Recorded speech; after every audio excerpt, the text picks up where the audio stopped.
जरा आंख बंद करके पीछे जाइए। सन 80 की दहाई, मशरक़ वस्ता शोलों में घिरा हुआ ईरान और इराक एक दूसरे पर टूट पड़े हैं। हर तरफ सफबंदियां हो रही हैं, इत्तेहाद बन रहे हैं, मगर इस्लामाबाद में एक अजीब खामोशी। फ़ोन बजते हैं, दबाव आता है, मगर पाकिस्तान किसी एक तरफ झुकने की बजाय खुद को पीछे रखता है। ये उस वक्त कहा गया कि शायद बुज़दली थी, अब कहा गया कि ये शऊर है। पाकिस्तान ये जानता था कि अगर वो आज एक मुसलमान मुल्क के खिलाफ खड़ा हुआ तो कल उसकी अपनी सालमियत सवाल बन जाएगी। इसीलिए उस जंग में पाकिस्तान किसी का इत्तेहादी नहीं बना, हालांकि कीमत भी अदा की। वक्त आगे बढ़ता है, यमन में जंग छिड़ती है, सऊदी अरब और यूएई बमबारी कर रहे हैं, इत्तेहादी मांगे जा रहे हैं, पार्लियामेंट के दरवाजे बंद हैं, अंदर बहस हो रही है, जज्बाती तकरीर नहीं हो रही, सर्द फैसले। नतीजा ये निकलता है कि पाकिस्तान न्यूट्रल रहेगा। सऊदी अरब से कुर्बत अपनी जगह, मगर किसी मुसलमान मुल्क के खिलाफ बंदूक नहीं उठाई जाएगी। यही वो लम्हा था जहां पाकिस्तान ने वाजे किया कि उसकी फॉरेन पॉलिसी उसूल के ऊपर मबनी रहेगी कि किसी मुस्लिम मुल्क के खिलाफ ना जाए। और उसका नतीजा क्या निकला? आप सब पर सलामती, मैं यासिर रशीद हूं और आप देख रहे हैं सुनो न्यूज़। नाज़रीन, ये उसूल एक तरफा नहीं थे। जब गैर मुस्लिम ताकतें मुसलमान दुनिया से टकराती थीं तो पाकिस्तान का चेहरा बदलता था। आज़रबाईजान और आर्मीनिया की जंग में इस्लामाबाद ने किसी सिफारती मुबहम जुबान का सहारा नहीं लिया। पाकिस्तान साफ तौर पे आज़रबाईजान के साथ खड़ा हुआ, ना कोई मफाद ना कोई दबाव, सिर्फ उसूल थे। उसी तरह ईरान और इसराइल के टकराव में पाकिस्तान बगैर किसी दरखास्त, बगैर किसी फायदे के ईरान के साथ खड़ा हुआ। ये वही ईरान था जिसने माजी में पाकिस्तान भारत कशीदगी के दौरान भारत को सहूलियात दी थी, मगर पाकिस्तान ने हिसाब किताब नहीं लगाया, सिर्फ समत देखी। अब मंजर बदलता है, नक्शे पर फिर भारत उभरता है, पाकिस्तान का असली दुश्मन। हैरान कुन बात यह है कि तकरीबन तमाम मुस्लिम ममालिक उस दुश्मन के साथ हाथ मिला चुके थे। बड़े शहरों में भारतीय सरमाया, बंदरगाहों पर भारतीय कंपनीज के झंडे, फैक्ट्रीज में भारतीय वर्कर्स और तजारती मुआहिदों में वो रियायतें जो पाकिस्तान के लिए कभी ख्वाब ही रहीं। ये सब कुछ पाकिस्तान देखता रहा, लेकिन खामोशी से, क्योंकि वो ये जानता था कि वक्ती रद्देमल मुस्तकिल नुकसान बन जाता है। मगर उस खामोशी को कमजोरी समझा गया, खासतौर पर यूएई ने। यहां से कहानी एक सादा सिफारती इख्तलाफ नहीं रहती, बल्कि एक शेडो वॉर में बदल जाती है। इंडिया और इसराइल के साथ मिलकर पाकिस्तान को काउंटर करने की कोशिशें, इंटेलिजेंस शेयरिंग, पाकिस्तान के अंदर अदम इस्तेहकाम पैदा करने की मंसूबाबंदी, गवादर और कराची की बंदरगाहें हदफ बनती हैं, बलोचिस्तान में आग भड़काई जाती है, नई दहशतगर्द तंजीमें जन्म लेती हैं। हर धागा आखिरकार एक ही समझ जाके जोड़ता है। मई की जंग उस कहानी का टर्निंग पॉइंट था। सरहद पे गोले नहीं गिने, आसाब पे हमला हुआ। दुनिया की नजरें पाकिस्तान पे थीं। यूएई खुल के भारत के साथ खड़ा था। सऊदी अरब और ईरान सालसी की पेशकश कर रहे थे, मगर इस्लामाबाद में एक मुख्तलिफ फैसला था कि इस बार पाकिस्तान किसी का सहारा नहीं लेगा। और फिर वो हुआ जिसकी किसी ने तवक्को नहीं की थी। पाकिस्तान ना सिर्फ अस्करी तौर पे बल्कि सिफारती तौर पे खेल को पलट बैठा। मगरबी टेक्नोलॉजी का रुख बदल गया, बयानिया तब्दील हुआ, ताकत का तवाजुन बदला। और उस जंग में अगर मुस्लिम दुनिया में कोई पाकिस्तान के साथ खड़ा नजर आया तो वो तुर्किया और आज़रबाईजान थे। बाकी सब खामोश थे या मुखालिफ थे। पाकिस्तान अपने से कई गुना बड़े दुश्मन से अकेला टकराता है, और जीत सिर्फ मैदान में नहीं बल्कि जहनों में होती है। जंग के बाद भी पाकिस्तान का रवैया नहीं बदला। ईरान इसराइल कशीदगी में पाकिस्तान ईरान के साथ खड़ा हुआ। कतर पर इजरायली हमला हुआ तो पाकिस्तान बिला तफरीक कतर के हक में बोला।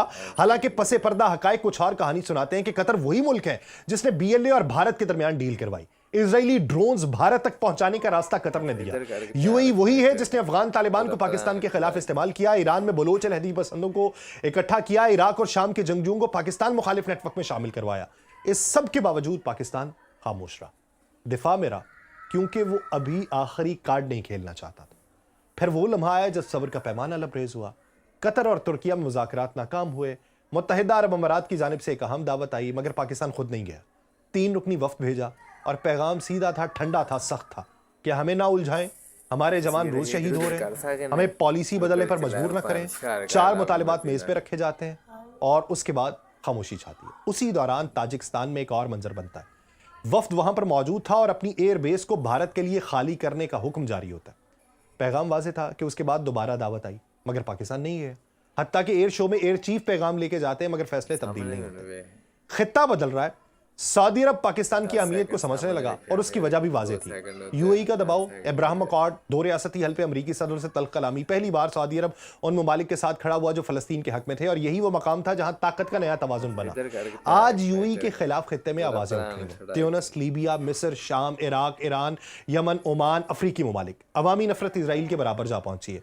कतर इख्तलाफ करने लगा है। बहरीन का झुकाव बदल रहा है। बहरीन का वफ्द पाकिस्तान आने वाला है।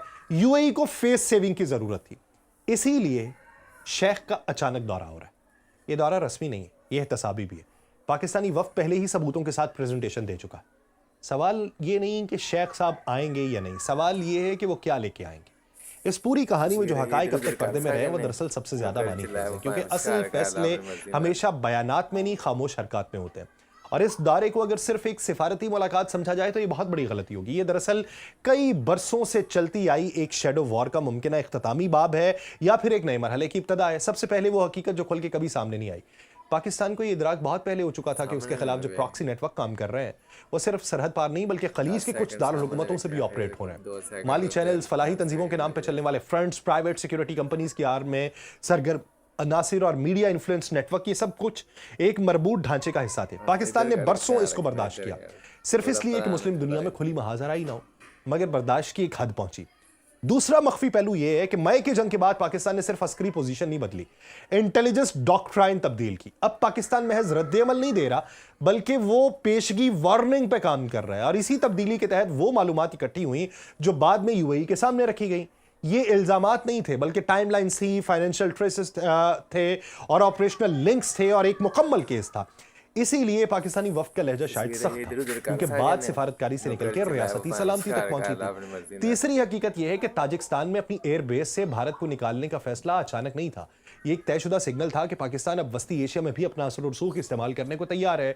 और यह पैगाम सिर्फ भारत के लिए नहीं था बल्कि उन तमाम ताकतों के लिए था जो समझती थी कि पाकिस्तान जुग्राफियाई तौर पर महदूद है। इस एक फैसले ने कई दारुल हुकूमतों में अलार्म बजाए।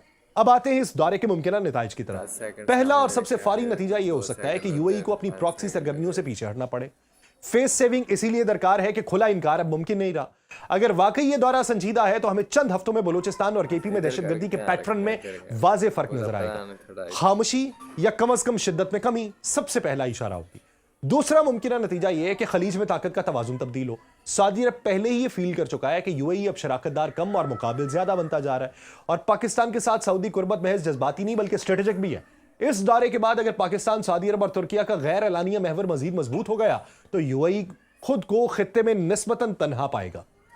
तीसरा नतीजा भारत के लिए तशवीशनाक हो सकता है। अगर यूएई ने वाकई पाकिस्तान के साथ ताल्लुकात दुरुस्त करने का रास्ता अपनाया तो भारत का वो खलीजी कार्ड कमजोर पड़ जाएगा जिस पर उसने बरसों सरमायाकारी की है। यही वजह है कि ये दौरा नई दिल्ली में भी खामोशी से मॉनिटर किया जाएगा, क्योंकि खलीज में किसी एक ईंट के हिलने से पूरी दीवार मुतासिर होती है। चौथा और शायद सबसे गहरा नतीजा ये हो कि पाकिस्तान अब खामोश दिफा से मशरूत जारहियत की तरफ बढ़े। यानी अगर प्रॉक्सी वॉर जारी रही तो जवाब सिर्फ सरहद के अंदर नहीं होगा। पाकिस्तान ने ये बात कहे बगैर समझाई है कि अब उसके पास सिर्फ शवाहिद नहीं, ऑप्शंस भी हैं। यही वो नुक्ता है जिसने इस दौरे को भी नागुज़ीर बनाया। आखिर में एक बात वाज़ेह है कि ये दौरा ना दोस्ती की तजदीद है, न रस्मी मुसाफिया। ये दरअसल एक सवाल है जो पाकिस्तान ने खलीज की एक ताकत के सामने रखा कि या तो आप अपने रवैये बदलें या फिर पाकिस्तान पॉलिसी बदले। और माजी करीब ने साबित किया है कि जब पाकिस्तान पॉलिसी बदलता है तो खित्ते का नक्शा बदलता है, और हम ये नहीं चाहते, ऐसा किसी के साथ नहीं चाहते। अब देखना ये है कि शेख साहब क्या लेके आते हैं, वजाहत, यकीन दहानी या वक्त मांगने की कोशिश। मगर एक बात तय है कि इस बार पाकिस्तान सुनने के मूड में नहीं, फैसला देखने के मूड में है। अब देखिए कि फैसला क्या निकलता है। उम्मीद ये की जा रही है कि हालात बेहतरी की तरफ जाएंगे और दोनों के लिए। मुझे दीजिए इजाजत, अल्लाह ने के बाद।